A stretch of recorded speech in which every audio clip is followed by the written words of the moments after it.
थोड़ा बीच में थोड़ा रास्ता हो जाए, जिससे हल्का सा रास्ता बना है।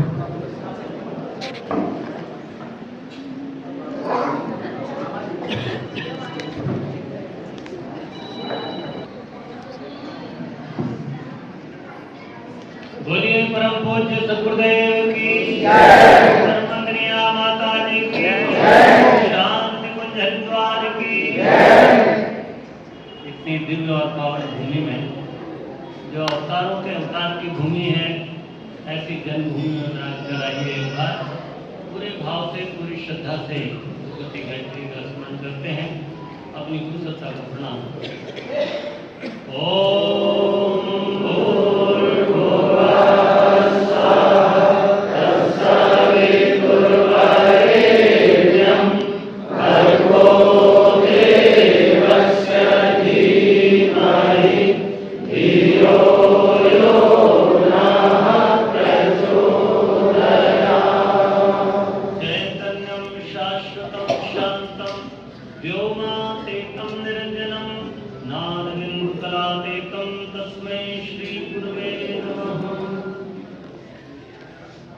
परम पूज्य गुरुदेव और परमंगनीय माता जी के पावन सूक्ष्म और दिव्य उपस्थिति में आज की इस सभा में बहुत दिव्य और बड़े उत्साह से भरी हुई सभा में विराजमान हमारे उत्तर जोन के प्रभारी सम्माननीय भाई श्री नरेंद्र ठाकुर जी, हमारे साथ शांतिकुंज से पधारे आदरणीय हमारे भाई संतोष देवांगन जी, हमारे संगीत के सभी उद्घाटक बंधु भाई गणेश जी के साथ और इस संस्थान के प्रभारी और इसका निरंतर बहुत ही सुंदर और बहुत बेहतर प्रबंधन करते हुए भाई घनश्याम देवांगन जी, हमारी आदरणीय देवांगन दीदी, हमारे साथ में अभी आगे जिम्मेदारियों को वहन करने आ रहे आदरणीय सुरेंद्र वर्मा जी भाई साहब, आदरणीय दीदी, हमारे इस परम पूज्य गुरुदेव की जन्मभूमि के जोन का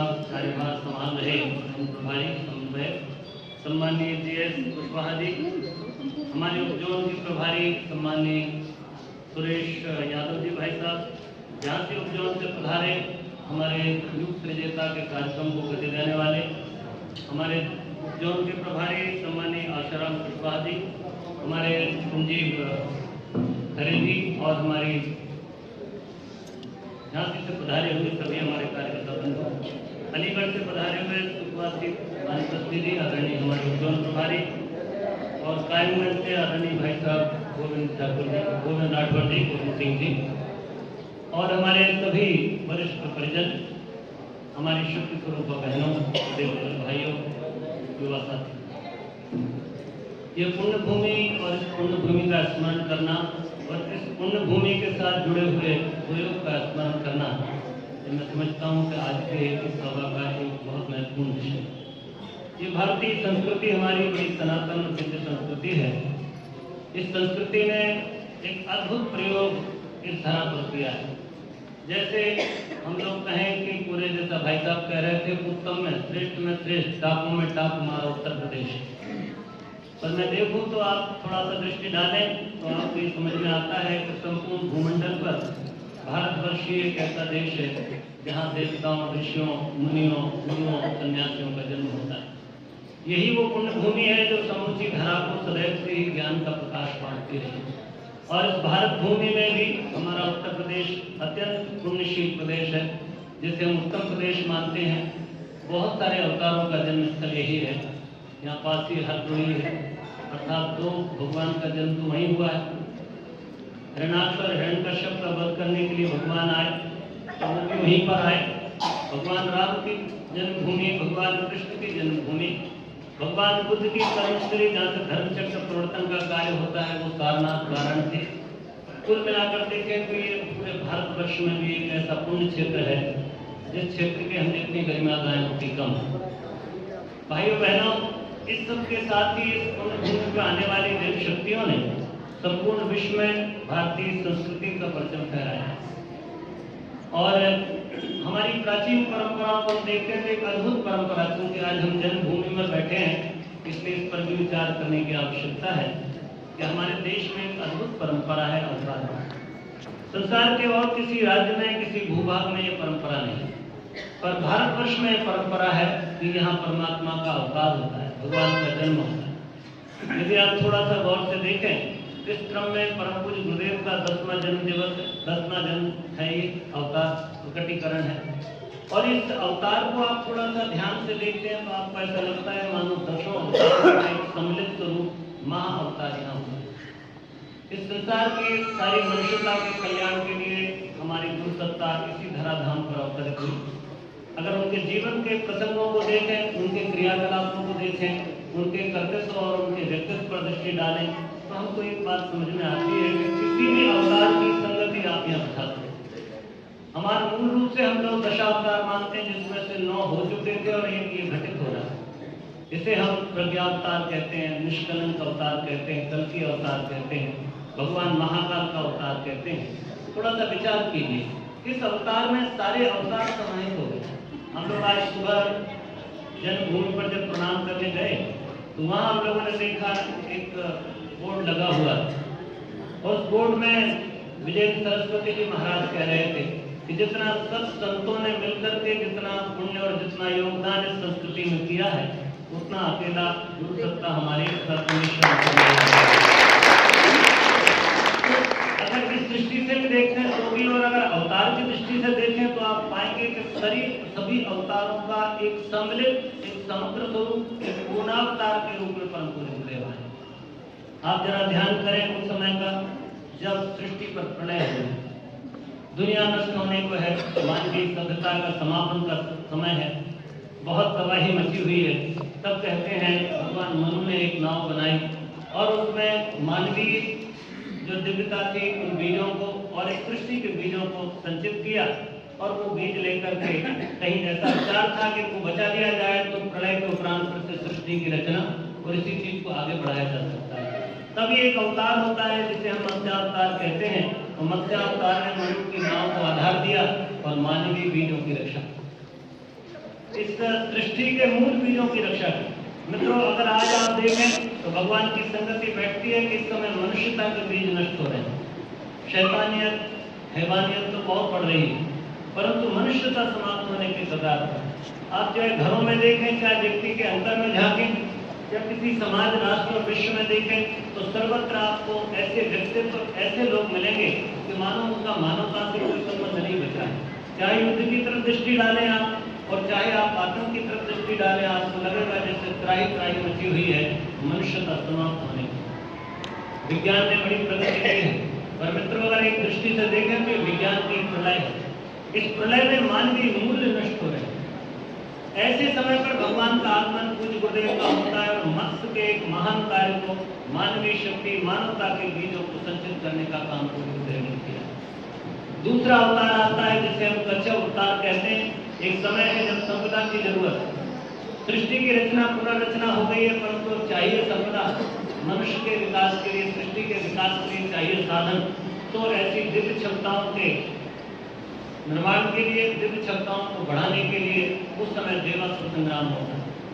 ये देवासुर संग्राम दैत्यों और देवताओं का, श्रेष्ठताओं का और संघर्ष का, शक्ति और भगवान के ज्ञान का संघर्ष है, अर्थात एक सम्मिलित प्रयास है जिसमें 14 रत्न निकाले गए। आज अगर आप देखें तो परम पूज्य गुरुदेव ने धर्म और विज्ञान का समन्वय करके इस देवासुर संग्राम का एक नया स्वरूप प्रकट किया। इन दोनों के माध्यम से इस समूची मानवता को कैसे सुख और आनंद से, कैसे न्याय और संतोष के साथ जीने का मौका मिले, तो एक देवासुर संग्राम जैसा घटित होता है। इस संग्राम में विज्ञान और अध्यात्म मिलकर के आज दुनिया की एक नई इबारत करता है।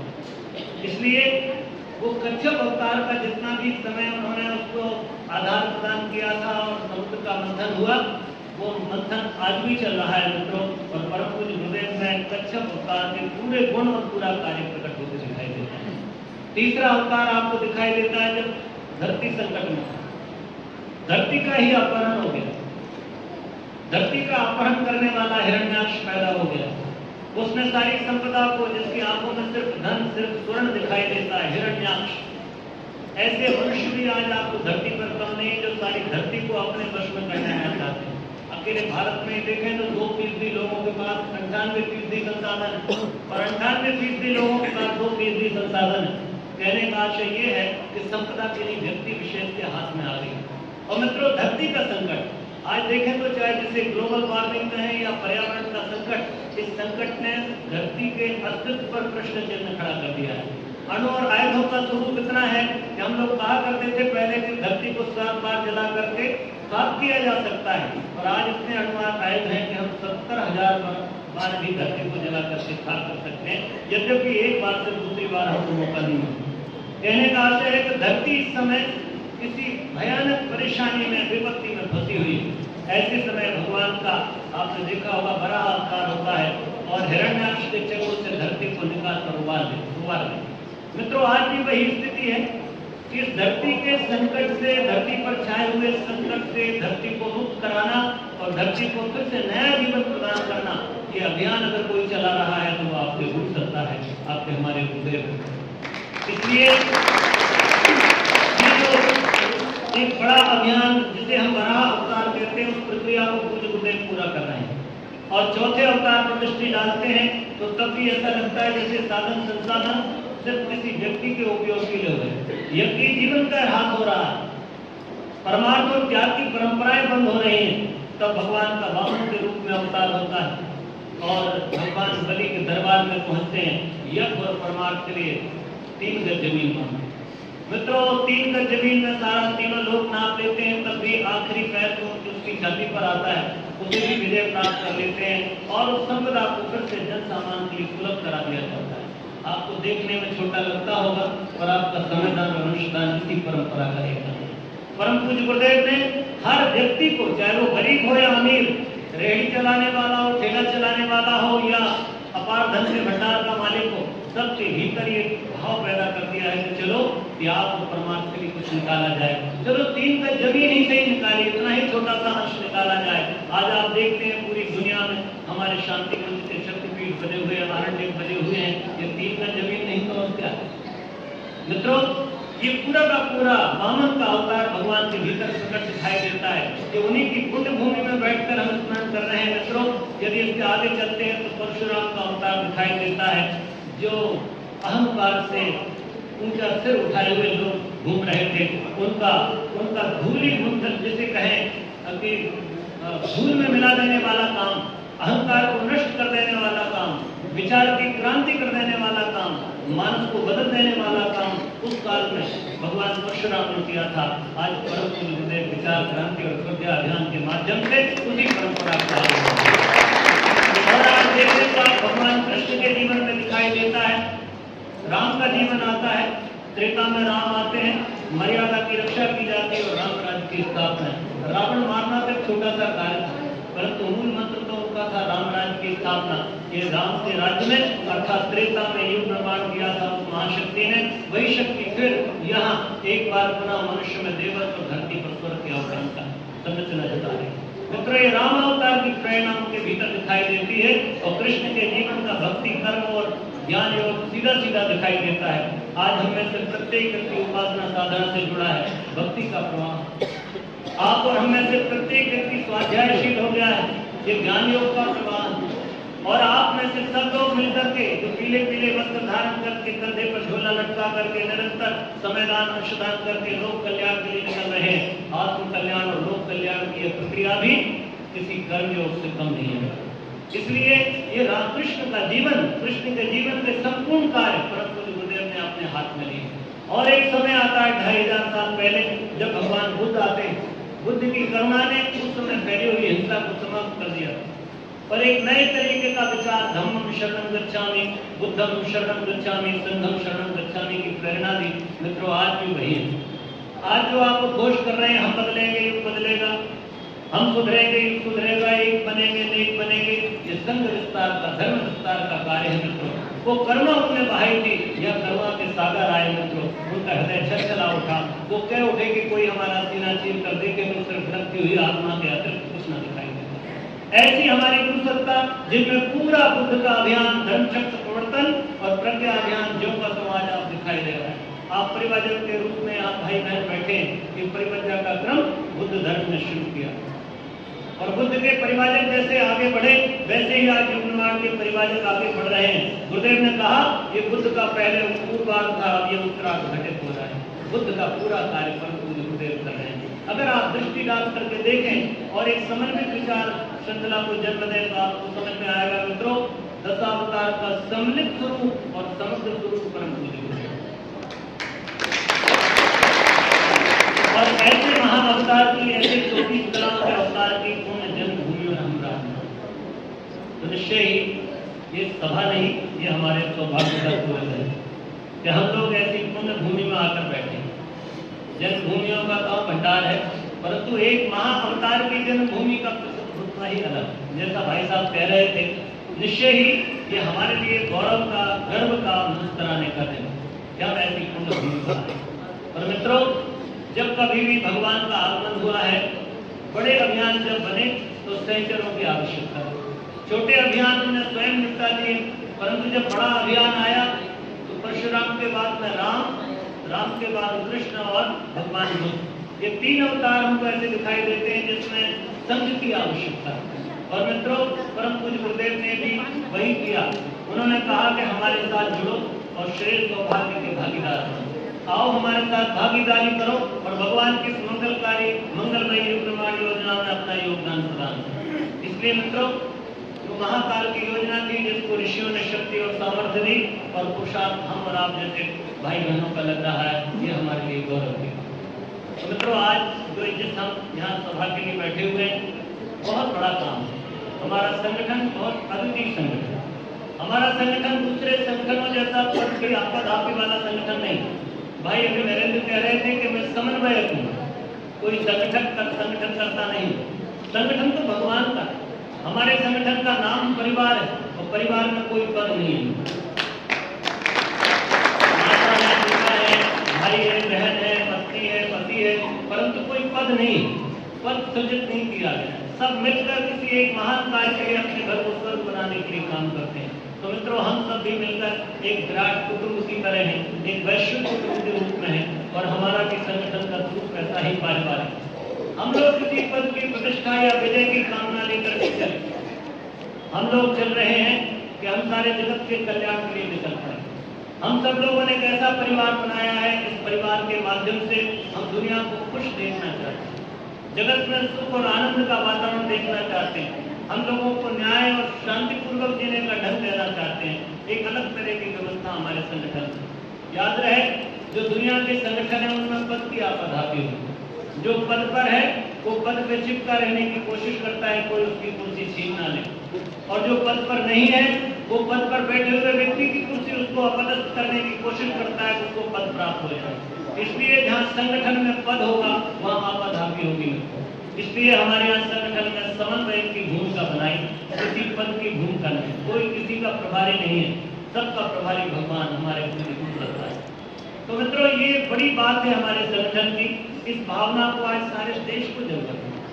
आप दुनिया में जितने भी बड़े बड़े संगठन, मठ और मंदिर हुए, ये पद और प्रतिष्ठा के कारण नष्ट हुए।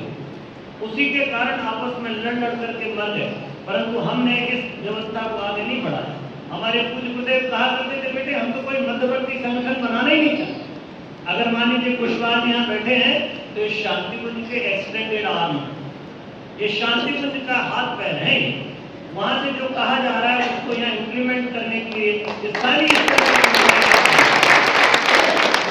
इसलिए एक तो मैं निवेदन ये करता हूँ कि हम में से प्रत्येक व्यक्ति जो भी किसी छोटे या बड़े पद पर आसीन है, वो कृपा करके पद जैसा भावना अपने को स्वयं सेवक, विनम्र स्वयं सेवक के रूप में हम प्रस्तुत करें, तो ही हमारा कल्याण होगा। अन्यथा हम दिशा से भटक जाएंगे और पदों की आपाधापी में लग जाएंगे। दूसरी बात, ये जो संगठन है, ये जो परिवार है, एक महान उद्देश्य के साथ। वो उद्देश्य मित्रों, मनुष्य में देवत्व और धरती पर स्वर्ग का अवतरण, और उसकी प्रक्रिया है आत्म कल्याण से लोक कल्याण।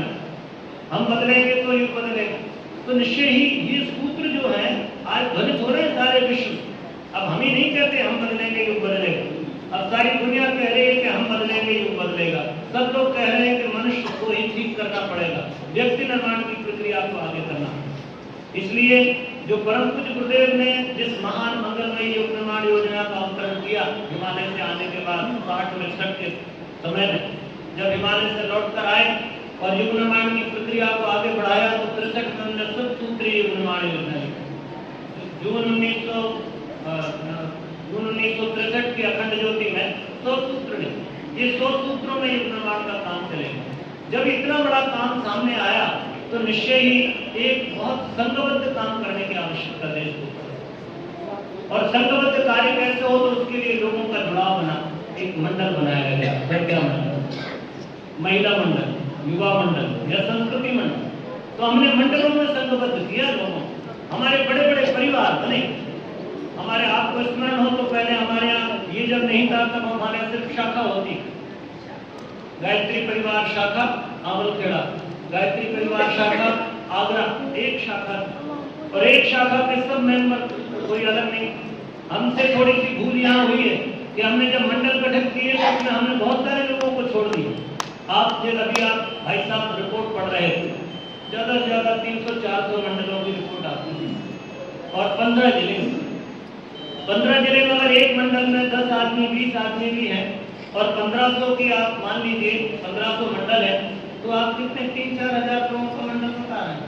तो क्या 3,000-4,000 लोग ही हमारे यहाँ हैं? लोग तो 15 लाख होंगे, तो बाकी किसका मंडल होगा? पहले एक गायत्री परिवार शाखा अगर आगरा थी तो आगरा में जितने लोग थे सब उस गायत्री परिवार के सदस्य थे। तो हमने कहीं पर एक छोटी सी भूल कर दी, मंडल गठित करके हम चुप बैठ गए। मंडल की श्रेणी में, मंडल के अंतर्गत हमारा पूरा कार्यक्षेत्र, पूरे कार्यकर्ता आने चाहिए। कोई व्यक्ति हमें से ऐसा नहीं बचना चाहिए जो किसी मंडल का सदस्य ना हो, अन्यथा आपकी पहचान किसी संगठन के रूप में, किसी परिवार के रूप में निर्मित नहीं हो। आज आप हमारे यहाँ आएंगे और आप कहेंगे कि मेरे विषय में कुछ बताइए, तो हमारे पास आपकी कोई आईडी नहीं। हम में से कोई भी व्यक्ति, कोई भाई, कोई बहन ऐसा नहीं होना चाहिए जिसकी आईडी ना बनी, जो किसी मंडल का सदस्य ना हो। आप सक्रिय हैं या निष्क्रिय, ये बात दूसरे दर्जे की। पहली बात तो ये है कि आपको किसी ना किसी मंडल में अपने को जोड़ना है। आप जहाँ रहते हैं अगर मंडल नहीं है तो मंडल का गठन करिए। युवा है, युवती है तो युवा मंडल बनाइए। आप प्रौढ़ हैं, आपका प्रज्ञा मंडल बनाइए। बहनें अलग चाहती हैं तो अपना महिला मंडल बनाइए, और हमारे बच्चे हैं तो उनका संस्कृति या किशोर मंडल बनाइए। परंतु मंडलों में आप कहीं ना कहीं आबद्ध हो जाएं। समय बहुत प्रतीक्षा कर रहा है, आप बड़े काम आपको करना है। जब आप संघबद्ध हो जाएंगे तो संगठन की शक्ति कलयुग में बहुत विशिष्ट है। ऐसा संघबद्ध आक्रमण हो रहा है तो संघबद्ध हमको उसके प्रतिकार की व्यवस्था भी बनानी। इसलिए एक तो निवेदन ये था संगठन को लेकर कि पद की आपाधाची से बचते हुए मंडल के सदस्य बन जाइए। एक विनम्र स्वयं सेवक के रूप में अपनी भूमिका प्रस्तुत करें, और ये कोशिश मत करिए। मैं देखता हूँ हमारे यहाँ अद्भुत भावना है लोगों, हम किसी से पूछे आप काम क्यों कर रहे हैं, मेरे से कोई पूछे कि आप गायत्री परिवार के क्यों बन गए, मेरे पास कोई जवाब नहीं, और मैं कब बन गया ये भी पता नहीं। तो ये बिल्कुल आध्यात्मिक व्यवस्था है, ये सूत्र संचालन, ये सूत्रबद्धता है, परम आध्यात्मिक है। मुझे पता नहीं कि मैं किस कारण से मिशन का काम कर रहा हूँ, और कोई मेरे अंतर में, कोई मेरी आत्मा में ऐसी तड़प, ऐसी वेदना प्रकट करता है कि लगता है मैं घर में ना बैठूं, मैं दूसरों के कल्याण के लिए कुछ करने लगूं। मित्रों, यही देवत्व है।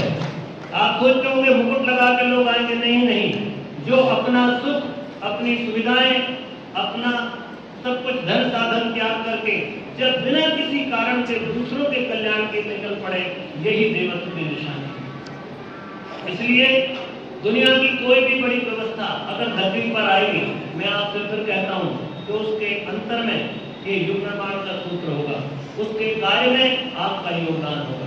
जिस लेवल से, जिस भावना से, जिस लगन से आप काम करते हैं, दुनिया का कोई संगठन काम नहीं करता। आप राजनीतिक संगठनों में जाइए, सिर्फ पद की चेष्टा है। आप धार्मिक संगठनों में जाइए, हर जगह लाभ की, व्यापार की, स्वार्थ की चेष्टा है। आप धार्मिक आर्थिक संगठनों, आप धार्मिक संगठनों में जाइए, वहां पर भी पद प्रतिष्ठा है, या फिर ईश्वर दर्शन, या फिर मोक्ष की कामना है। आप में से कोई भी व्यक्ति मोक्ष की कामना लेकर नहीं जुड़ा, आप में से कोई भी व्यक्ति धन की कामना लेकर नहीं जुड़ा, आप में से कोई भी व्यक्ति पद की कामना लेकर नहीं जुड़ा। 15 जिले में एक प्रभारी हमारे, एक समन्वय, जो भाई संगठन का स्वरूप दिखता ही नहीं, कहाँ 15 लाख लोग और कहाँ एक व्यक्ति, नहीं नहीं, ये भी समन्वय के रूप में आप कर रहे हैं। हम किसी पद की कामना से नहीं जुड़े। किसी राजनीतिक क्षेत्र में जाइए तो भी वहां वही आपद आती है। सिर्फ एक युग निर्माण का तंत्र ऐसा है मित्रों, जहां पर पद रहित होकर के निष्प्रय भाव से, निष्काम भाव से, पूरे समर्पण से, पूरी लगन से, पूरी निष्ठा से भगवान का काम करके हमको बड़ी संतुष्टि होती है। लोग कर्म करके, कुछ काम करके, सेवा करके उसका प्रतिफल चाहते हैं। आप फोटो छपवाना चाहते हैं, आप पेपर में न्यूज देना चाहते हैं, आप वीडियो पे आना चाहते हैं, पर ये गायत्री परिवार, हम 10 बार बोलते हैं, 100 बार बोलेंगे तो 5 बार, 2 बार हमको कोई फोटो भेजने को तैयार है। वो कहता था काम में जो आनंद है वो फोटो में आनंद नहीं है।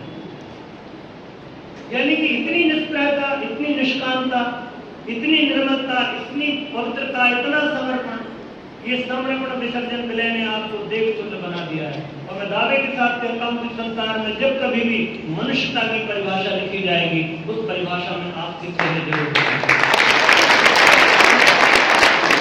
इसलिए भाइयों बहनों, ये हमारा संगठन बहुत अद्भुत है। पूज्य गुरुदेव ने कहा हमारा परिवार देवात्माओं का भंडार, देवात्माओं का भंडार। उनने अपने वसीयत विरासत में लिखा, महाकाल और उसकी युग प्रत्यावर्तन प्रक्रिया में लिखा। वो लिखते हैं कि हमने अपनी तपश्चर्या का बहुत बड़ा अंश लगाकर हमारे जन्म जन्मांतर से साथ करने वाले लोगों को ढूंढ निकाला है। वो हमसे कह रहे हैं कि बेटे तुम नहीं जानते तुम्हारा पिछला जन्म कौन था, परंतु हम जानते हैं, हमने खोज खोज करके तुमको इकट्ठा किया। तो हम लोग सामान्य लोगों में नहीं आते। आप अपने महत्व को समझें या न समझें, आपके भीतर कोई बोध हो ना हो, पर ये बात तय है कि आप भगवान की चुनी हुई आत्मा। You are selected not elected. आप सिलेक्टेड है, आपका चयन हुआ है। आप किसी के कहने से, किसी के धक्का देने से नहीं आए। आपके भीतर अंतः प्रेरणा जगी और आप दौड़े चले। इसलिए हम जो है कोई सामान्य काम करने नहीं आए। हमारे काम में अबोध दिव्यता प्रकट होनी चाहिए। अभी भाई साहब बहुत सारी गतिविधियां गिना रहे हैं। इस समय में तो वंदनीय माता जी का शताब्दी वर्ष आ रहा है 2026।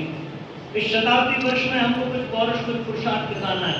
देश इस समय अपना अमृत काल में चल रहा है कि आने वाले 25 वर्ष हमारे लिए अमृत काल के। इस अमृत काल के समय में हम अपने देश को कहाँ ले जाना चाहते हैं? मुझे गुरुदेव ने कहा था, बेटे राष्ट्र हमारे लिए सर्वोपरि। स्वामी विवेकानंद ने चीख भवानी के मंदिर में बैठे और अपने किसी मोक्ष की कामना की तो वहां से लानत आई कि नहीं, तुम मोक्ष के लिए अधिकारी नहीं हो, तुम सिर्फ इस समय एक काम करो, राष्ट्र के लिए, अपनी मानवता के लिए, अपने दरिद्र भाई बहनों के लिए काम करो। और कहते स्वामी विवेकानंद एक नया संकल्प लेकर निकले और उन्होंने घोषणा की कि आने वाले 100 वर्ष तक सिर्फ एक ही देव पूज्य होगा, वो है राष्ट्रदेव। भाई बहनों, ये राष्ट्र देवता की आराधना है। भारत जगेगा तो दुनिया जगेगी, और भारत को जगाने की सामर्थ्य, भारत को चैतन्य और जागृतमान बनाने की सामर्थ्य के पीले कपड़े वालों में और किसी में नहीं है। इसलिए हमको इस समय राष्ट्र के निर्माण के लिए, विश्व के निर्माण के लिए परम पूज्य गुरुदेव की मंगलमयी प्रणाम योजना को धरती पर उतारना। आत्म कल्याण से लोग मंगल का ध्येय रखते हुए हमको आगे बढ़ना है। बाल संस्कार शालाएं चलाइए अपने, कोई ऐसा क्षेत्र नहीं बचना चाहिए हम बाल संस्कार शाला न चलाइए। नई पीढ़ी को गढ़ने का एक नया आनंद हाथ में लीजिए। 6 चरण में आप आओ गढ़ नई संस्कारवान पीढ़ी कर सकते हैं। दंपत्ति शिविर लगाइए, 9 दंपत्तियों समझाइए कि अगर श्रेष्ठ संतान चाहते तो ये अनुशासन और ये अनुष्ठान करिए, इस तरह से जीवन जिए तो आपके घर में कोई पवित्र आत्मा आपके गर्भ का चयन करेगी। जब गर्भ में आ जाए तो गर्भ संस्कार का क्रम 3 विशेष संस्कार कराइए। जन्म से लेते से ही 0 से लेकर 5 तक का हमने एक नया पाठ्यक्रम आपके लिए तैयार किया है, माँ की संस्कारशाला।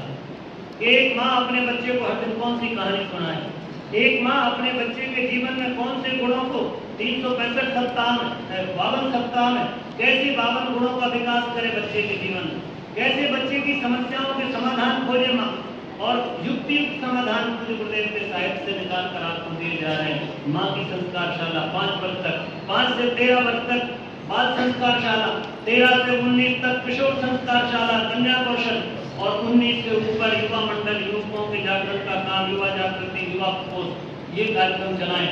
0 से लेकर के 45 तक की कार्य योजना बना करके चलेंगे तो हम नए युग के नए मनुष्यों का निर्माण कर पाएंगे। और मैं कहता हूं, इस समय पर्यावरण जिस संकट से गुजर रहा है, हम और आपको बहुत गंभीरता से सोचना चाहिए।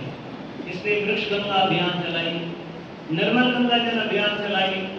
आदर्श गांव का हमारा केंद्र, यहाँ पर ग्राम विकास के बड़े प्रकल्प, आज ही हमारे आदरणीय घनश्याम भाई साहब से बातचीत हो रही थी। हमने कहा साहब इसको एक केंद्र के रूप में विकसित किया जाए, गौ आधारित ग्राम और कृषि और ग्राम विकास, इसका केंद्र राष्ट्रीय केंद्र बने, हमारी जन्मभूमि राष्ट्रीय केंद्र बने गौ आधारित ग्राम और कृषि विकास के लिए। उसके बहुत सारे कार्यक्रम, बहुत सारे प्रकल्प हमने प्रारंभ किए हुए हैं।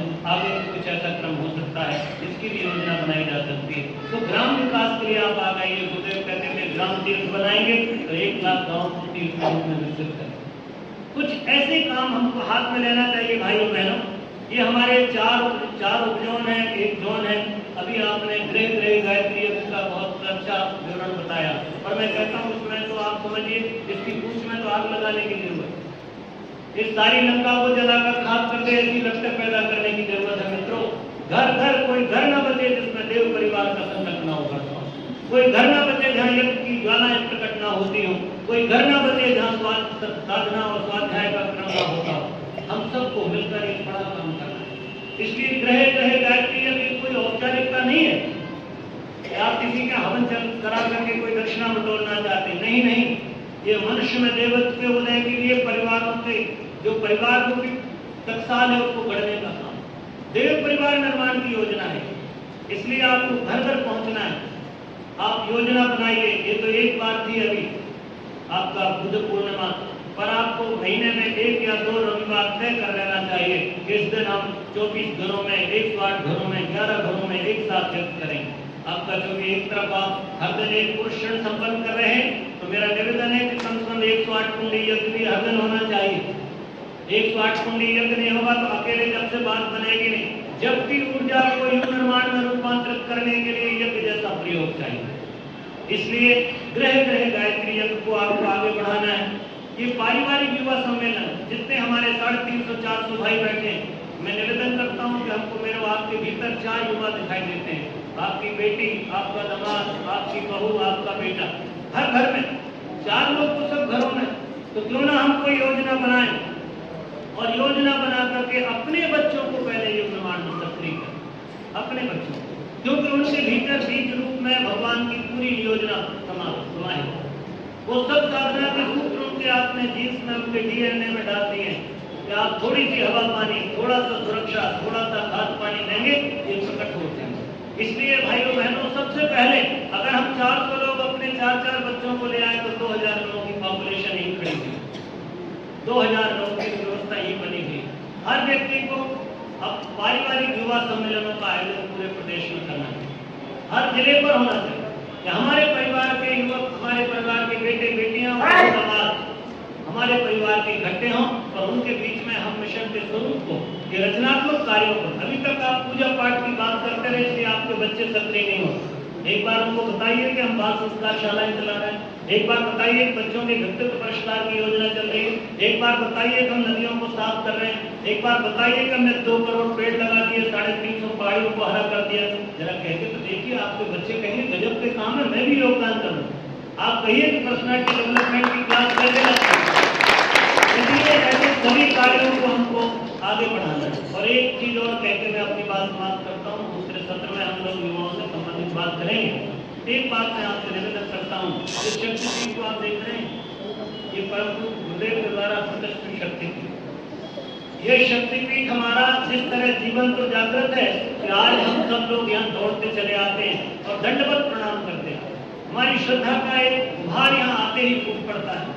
जन्मभूमि में जाते हैं तो हमारी आत्मा आनंद से भर जाती है। हमको ऐसा लगता है कि गुरु सत्ता ने जो कुछ किया है वो अद्भुत।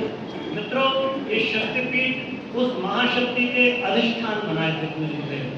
जैसे कभी उस समय सती ने जब शरीर को त्यागा यज्ञ में कूदकर, तो भगवान शिव ने उसको कंधे पर उठा लिया और उन्मत्त होकर चलने लगे। तब कहते हैं विष्णु ने अपने सुदर्शन चक्र से शक्ति के अलग अलग भाग बनाए और पूरे देश भर में बिखेर दिए। उनको आप एक लाइन से जोड़ दो तो हमारा बृहत्तर भारत बन जाता है। वो शक्ति से केंद्र बनाए, उस समय सिर्फ 52 केंद्र स्थापित किए थे। आज आपकी गुरु सत्ता ने 3500 केंद्र स्थापित किए। मित्रों, ये जो शक्तिपीठ है आज जन जागरण का केंद्र बना हुआ है। ये शक्तिपीठ है आज रचनात्मकता का केंद्र बना है। सिर्फ गायत्री माता की नाम सोचना, हवन पूजन करना, आरती उतारना, भोग लगाने तक सीमित नहीं है। छोटे से परिसर में मंदिर है, परंतु विराट इसका आलोक क्षेत्र है। 48 गाँव में यहाँ से काम होता है। बच्चों की बाल संस्कार शालाएं चल रही है, वृक्षारोपण चल रहे हैं, स्वच्छता अभियान चलते हैं। हमारे यहाँ का प्रत्येक शक्तिपीठ जहाँ से आप आते हैं उसको गुरु जी के सपनों का शक्तिपीठ बनाइए। वंदनीय माता जी के अधिष्ठान बनाइए। माता जी को पूज्य गुरुदेव ने 3500 केंद्रों में स्थापित किया है, इस भाव के साथ में कि आप इस महाशक्ति का सानिध्य प्राप्त करें और महाप्रज्ञा के आलोक को जन जन तक पहुंचाएं। इसलिए आलोक वितरण के केंद्र है हमारे शक्तिपीठ। ये पूजा पाठ के मंदिर न रह जाए। इसलिए आपसे एक प्रार्थना ये भी करता हूँ कि चूंकि संगठन के सभी भाई हैं, तो कृपा करके अपने अपने क्षेत्र में आने वाले शक्तिपीठों को आदर्श शक्तिपीठ के रूप में, गुरु जी के सपनों के सृजन संस्थान के रूप में विकसित करें। बहुत आनंद होगा यदि हम भगवान की मंगलमयी युग निर्माण योजना को ठीक ठीक समझ पाए। आने वाले दिनों में बहुत सारे कार्य हम अगले सत्र में बात करेंगे। अभी आपका 5 जून आ रहा है, पर्यावरण दिवस है। इस बात में बड़ा प्रयोग हो रहा है, उसकी भी हम चर्चा अगले सत्र में करेंगे। जैसा भाई साहब ने बताया, अभी हाल 31 मई भी आ रही है, नशा उन्मूलन का कार्यक्रम भी है, फिर 21 जून है, आप योग दिवस के रूप में मनाएंगे, फिर आपका सावन का महीना है, गुरु पूर्णिमा से श्रावणी तक हम लोग चंद्रायण व्रत और वृक्षारोपण का कार्यक्रम करेंगे। इस तरह से एक सतत कार्य श्रृंखला हमारे साथ बनी हो। तो आप सब सक्रियता से इस क्षेत्र में काम कर रहे हैं और मुझे बड़ा गर्व के साथ गौरव होता है इस बात को कहने में। हम पूरे देश में जाते हैं, अलग अलग क्षेत्रों में, अलग अलग प्रदेशों में, पर इस समय वर्तमान समय में सर्वाधिक मोटिवेटेड, सबसे ज्यादा कोई सक्रिय, सबसे ज्यादा कोई तेजस्वी प्रदेश दिखाई देता है तो वो उत्तर प्रदेश है। आपने अभी उत्तेजता किया था, एक मिसाल, एक मील का पत्थर गड़ा दिया, लोग उसकी बराबरी करना भी मुश्किल है। जितने भाई बहन हमारे उत्तेजता में गए थे उनने देखा हो, अभी फिर हमारे झांसी के भाई लोग उसी तैयारी को और तेजस्वी ढंग से करने की कोशिश कर रहे हैं। हमारे आवलखेड़ा के साथ झांसी के साथ साथ हमारा सुल्तानपुर एक अलग तरह का कन्या कौशल शिविर आयोजित कर रहा है। 5 दिन किशोरियों को कैसे समर्थ बनाया जाए, उनके जीवन की संभावनाओं को कैसे उभारा जाए, उनके भीतर के स्वाभिमान को कैसे जागृत करें, इस पर एक बहुत अच्छा प्रयोगात्मक सत्र 5 दिन का हो रहा है। आप सबके लिए मैं दोनों कार्यक्रमों का अभी से आमंत्रण करता हूँ। अगले सत्र में हम दोनों की अलग से बात करेंगे और तब तक के लिए मैं आप सबके लिए बहुत धन्यवाद देता हूँ।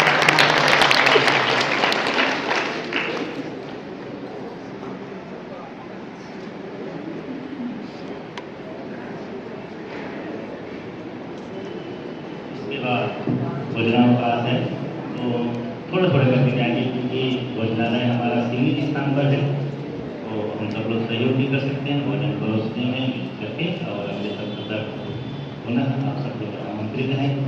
हमारे इस जोन के सभी सक्रिय कार्यकर्ता भाई बहन, जोन से लेकर जोन समन्वय, सह समन्वय, स्थानीय समन्वय, हमारी सभी बहनें, महिला मंडल, प्रज्ञा मंडल, युवा मंडल के सभी हमारे साथी, और इस कार्यक्रम को सफल बनाने के लिए आप सब लोगों ने तन मन से जो परिश्रम किया है, इसके लिए हम साधुवाद ज्ञापित करते हैं। उसके साथ ही अभी इस सत्र का समापन करते हैं।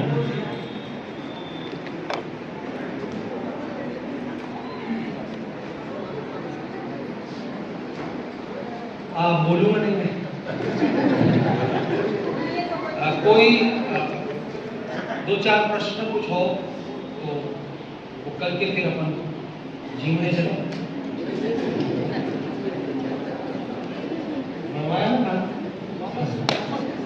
तो हमने सोचा रविवार वापस जल्दी। अच्छा, देर लगेगा भोजन करने, नहीं करें तो क्या, 1 बजे अपन फिर मिलते हैं। हाँ ठीक, ये क्या है प्रश्न?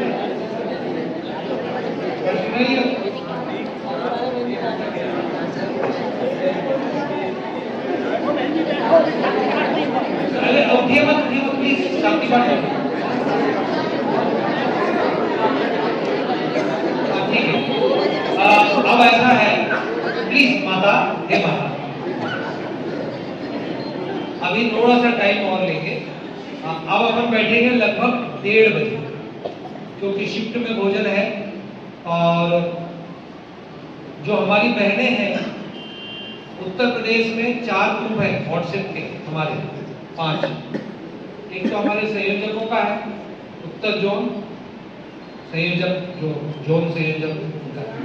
एक है उत्तर जोन मातृशक्ति और उत्तर जोन मातृशक्ति 2। एक है उत्तर जोन युवा संगठन और एक है उत्तर जोन संगठन, जिसमें जिला संयोजक वगैरह सब है। तो आप यदि व्हाट्सएप अपना चलाते हो और उत्तर प्रदेश के केंद्रीय व्हाट्सएप ग्रुप में आप जुड़ना चाहते हो, तो अपना नाम, अपना जिला, अपना स्थान, और आप गायत्री परिवार में क्या करते हो, मान लो कोई जी, तो अपना नाम लिखे, कहाँ, अलीगढ़ या जो भी, पहले गांव हो तो गांव और फिर जिला लिखे, और व्हाट्सएप नंबर लिखें जो चलता, पापा का, बेटे का, वो नहीं चलेगा, कोई मतलब नहीं उसका, वो फिर कुछ का कुछ डालते हैं। आप अपना, यदि आपको व्हाट्सएप जो पहले है अपना तो देना चाहती है भाई, तो कागज में लिखकर संतोष जी के पास आप सब देते रहेंगे। हम लोग आपको व्हाट्सएप ग्रुप में, उत्तर जोन के केंद्रीय व्हाट्सएप ग्रुप में आपको फिर सूचनाएं मिलती रहेंगी, ठीक है। तो आपके कोई जिज्ञासा है किसी भी तरह की, संगठन को लेकर, कार्यक्रमों को लेकर, कोई भी आपका प्रश्न है तो आप प्रश्न तैयार रखिए। नेक्स्ट सेशन में हम आप लोगों की और बात सुनेंगे। संतोष जी आगे।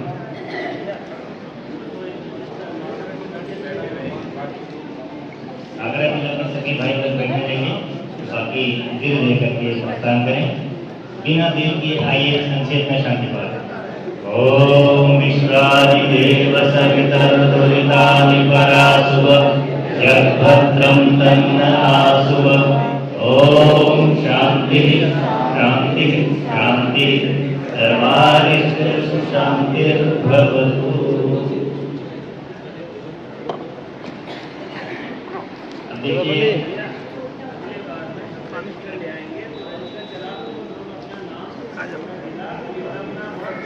ये क्रम जो रजिस्टर चल रहा है इसमें किसी का नाम नहीं आया हो तो उसको रजिस्टर में जरूर हम करवा देंगे, आ जाएगा।